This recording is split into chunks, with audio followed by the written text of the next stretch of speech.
Chapter 27. Eiji knew as soon as he woke that Lord Felix would be gone. What he did not expect was to find another note sitting on the table. Dearest Eiji, good morning. I hope your day is as wonderful as you are, and that Zenji doesn't work you too hard. Of course, now that I've written that, it occurs to me that you'd likely feel insulted if he didn't, so I withdraw that wish. Instead, I'll hope that he works you just hard enough for you to feel satisfied and proud of your accomplishments. I must admit, I'm a little jealous of everyone who gets to watch while you work all day. I love to see the way you approach even the smallest task. Your focus is so total and intent, like there's nothing in the world besides you and your goal. It makes me enormously excited to see what goals you'll choose for yourself in the future. Thank you for taking care of me last night. I can't even begin to tell you what it means to me that you would comfort me like that. You said exactly what I needed to hear. You didn't just pile on platitudes or make excuses for me. You reminded me of the things that I can control and try to do well in, and of all the reasons that my life is so rich and full. I hope you know that of all those reasons, you are one of the biggest. I also hope you'll tell me if you don't like getting these notes. I would hate to do anything to make you uncomfortable. If you don't tell me otherwise, though, I'll assume they don't displease you and continue to write them. Sincerely yours, Felix. Eiji gaped down at the page. The god wanted to give him more of these? Why would he waste more precious paper on undeserved compliments to someone he saw every day? Still, Eiji's hands were reverent as he tucked this new note in with the other. He drifted through his preparations for the day, running his master's words over in his head and feeling more drugged and stupid and happy with each repetition. He could even bear to remember some of the things Lord Felix had said to him that night when the god had announced that he was smitten and Eiji had cried. You've captivated me. I love watching your mind work. If I can see that smile again, I'll be perfectly, foolishly happy. Eiji was sure he'd given Lord Felix some utterly brainless smiles in between kisses, and now he was thinking about those kisses, about the soft drag of Lord Felix's cold lips and the way they warmed so quickly against his own, about the god's tongue sliding and flicking in his mouth, about the huge, chilly hands stroking his cheeks and hair. Eiji's arousal took him by surprise. Of course, he'd reacted to the kisses when they'd happened. For that matter, so had Lord Felix, as Eiji had been able to tell quite clearly last night from his spot on the god's lap. And lascivious images darted in and out of his thoughts throughout the course of most days. But he hadn't wanted to touch himself when he knew perfectly well that his master could hear him. Now, Lord Felix was out, and Eiji had plenty of time before his shift in the kitchens. There was no reason in the world not to withdraw to his room and relieve the tension that his master had been building in him with all his beauty and kind words and gentle touches. Even if he didn't live with a gorgeous god who kissed him until his head spun, Eiji hadn't masturbated in several weeks, not since before Lord Felix had claimed him. No doubt he was long overdue for some release. He stayed where he was. What's wrong with me? Yes, masturbation hadn't been much of a pleasure for the last few years, but maybe now it would be like before. Lord Felix hadn't used him yet, but Eiji had reason to hope that he would, eventually. He could think about the ways the god might let him be of service and perhaps regain the sort of exciting, bone-shuddering orgasms he'd had before rejection had curdled all his fantasies. Still, Eiji stood in the sitting room. Maybe it wouldn't be like it had been in the temple. Maybe it would be like the first few years in Lord Antony's service, when he'd felt so lonely and ashamed after finishing that he'd cried. After all, just because he hadn't been rejected, it didn't mean he'd been accepted yet. He could still fail to earn the honor of his master's bed. Eiji shook himself and set off for the kitchens. It was still early, but he needed to be around other people. This just showed the kind of mess he got himself into when he was allowed too much time with his own thoughts. He was halfway to the galley when he realized that, in a way, he had already been granted access to Lord Felix's bed. The god had put him there after his shoulder injury and stayed beside him, chatting and reading books when he wasn't running endless errands for tea or water or more pillows. That brought more of his master's words to Eiji's mind. You deserve every kindness and good thing. Once he stopped fussing about his mystifying reactions, Eiji was able to resume drifting happily through the things Lord Felix had said or written to him. By the time he arrived in the kitchens, he felt sure he was beaming like a fool. Why, the sides of his lips were even curling up a little. Hey, Eiji, Rokuro said, waving from his baking station. You're early today. Eiji fidgeted a little as he joined the bigger man. Yes. That's great, the baker enthused. Come on, you can help me with this. Norio's not feeling well today, so I'm making him some soup. Is he all right? Anxiety prickled at Eiji's skin as he imagined poor Norio tossing with fever or coughing up blood. Is it bad? No, it's just a little sniffle, Rokuro assured him. Zenji is strict about isolating anyone who feels at all poorly. Every now and then he has Lord Julia come in and put the fear of the gods in all of us about what can happen if we start passing something really nasty around. I guess it happens sometimes, though never while I've been here. Now come on, I'll show you how to make noodles. I'll bet Lord Felix will want another private lesson before long. Oh, how Eiji hoped he would. In no time at all, the noodles were done, and Rokuro set Eiji to chopping garlic and ginger and some long, wrinkled dried berries that he called goji. In the end, the soup looked strange and lumpy, but it smelled so good when Rokuro poured it into a small tureen that Eiji's mouth watered anyway. All right, the baker declared, settling the lid carefully atop the dish. I think it's ready for you to take to him. Eiji hesitated.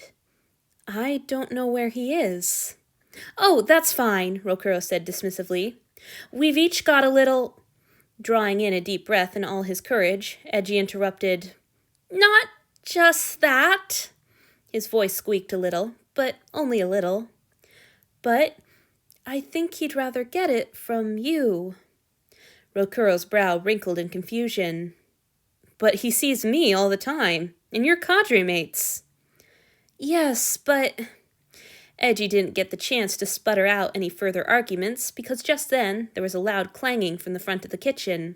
He turned, along with everybody else, and saw Zenji rapping lightly on a big pot. Listen up, the older man shouted unnecessarily. Lord Theodora says there'll be rough seas this afternoon. Several men groaned, including Rokuro.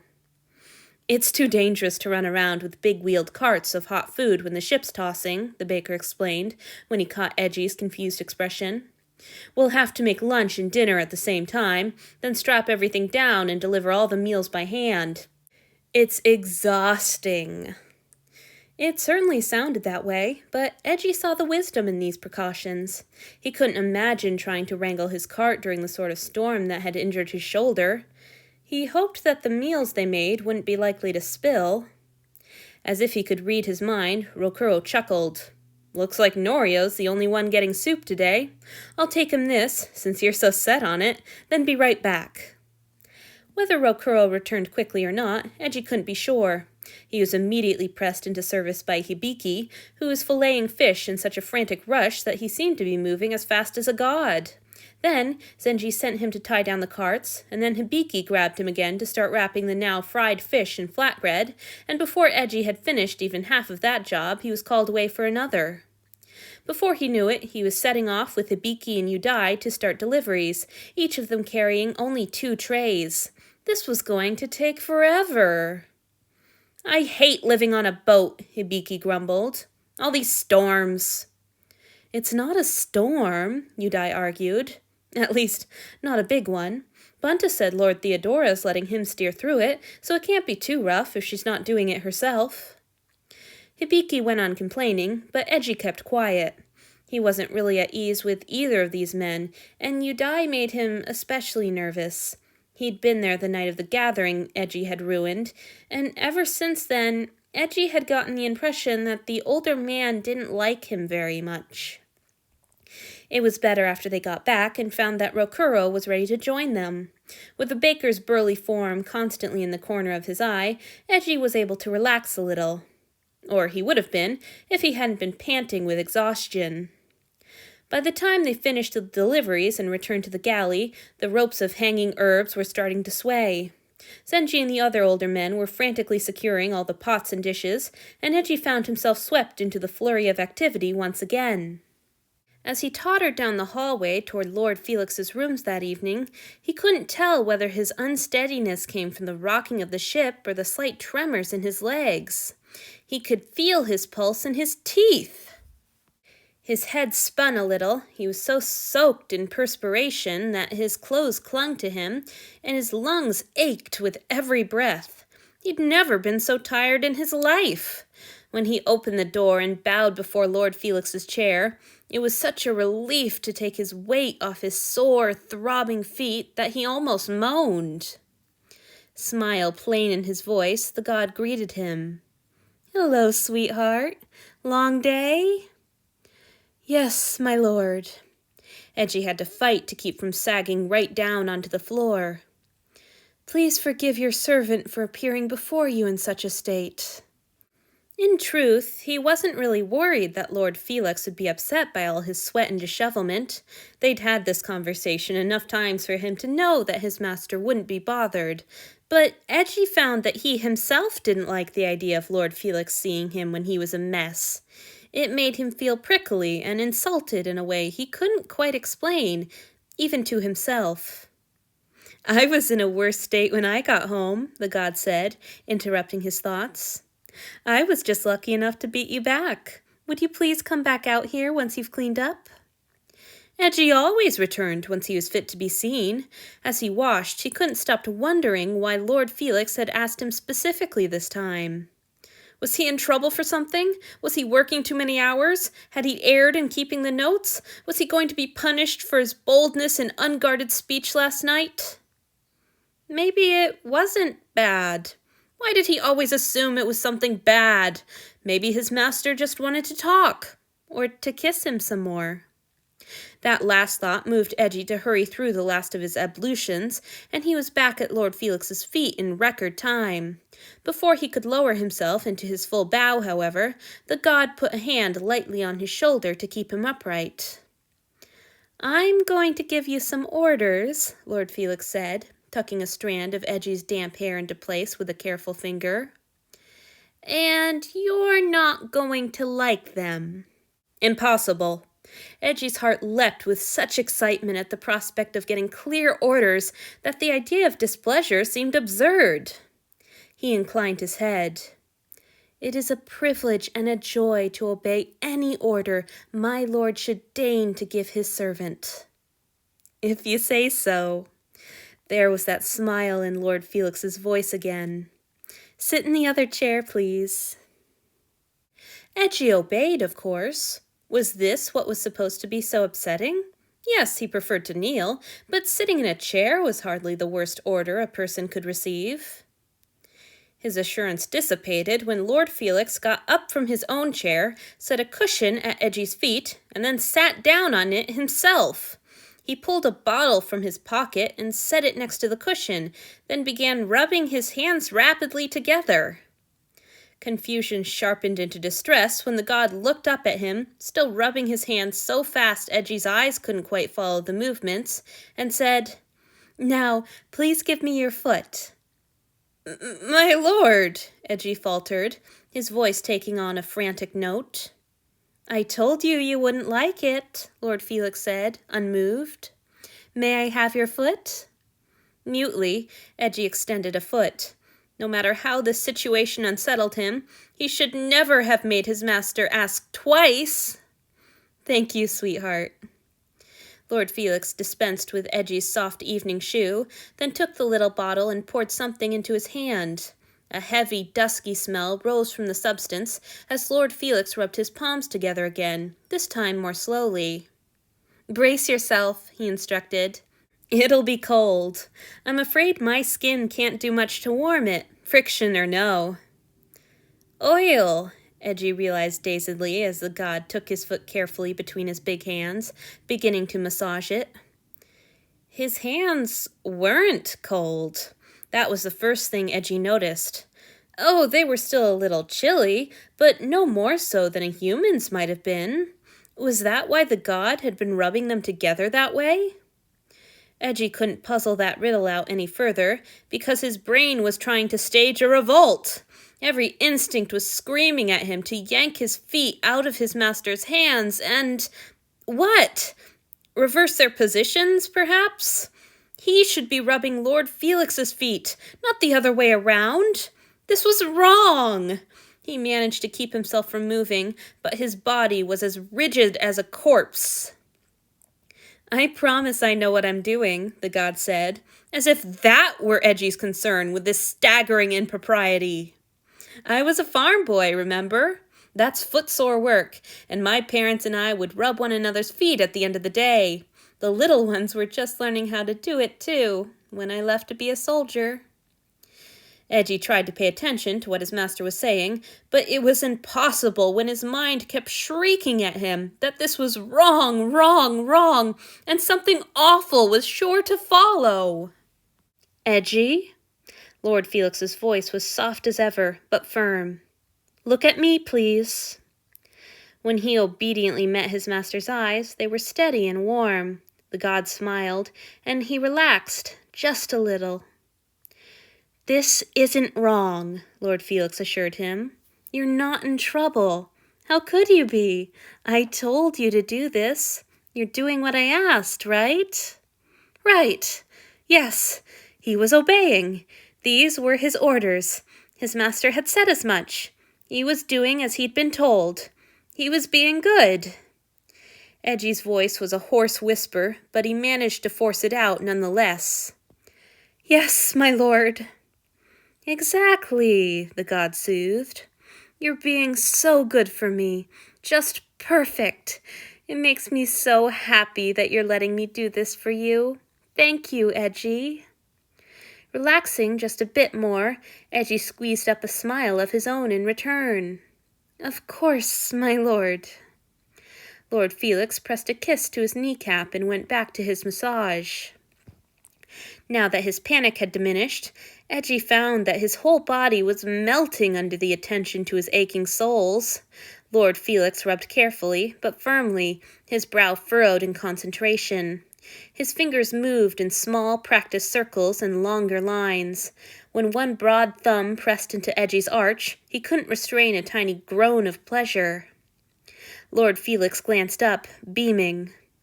"I told you I knew what I was doing," he said smugly. "My lord was right as ever," Eiji managed under the onslaught of pleasure. Lord Felix snorted. "As hardly ever, I'm afraid. But thank you." After a time, he asked for Eiji's other foot. Eiji extended it with only the faintest stirrings of guilt and discomfort. Once this foot had also been massaged until Eiji slumped bonelessly in the chair, the god simply sat there with both feet in his lap, rubbing them lightly. "I like this," Lord Felix said suddenly. "I know you enjoy being of service, and I'm trying to be better about letting you do it, but I hope you can understand that I enjoy being of service to you, too." That was enough to make Eiji stiffen up again. Service? He could accept these sort of strange gestures as long as they were a whim, an order from his master, but service? "Sorry." The god's hasty apology made it clear enough that Eiji's thoughts had shown on his face. "We don't have to frame it that way. I just meant I like getting to touch you and make you feel good and try to improve your day. That's all. Does that make sense?" "No, it most certainly did not. Lord Felix did not have to do any of those things for his own slave. There was no reason in the world for him to rub Eiji's feet and leave him notes and call him sweetheart." Still, Eiji had to admit that it all felt good, and when the god shifted to his knees and stretched up to meet his lips with a soft, "May I kiss you?" well, that felt even better.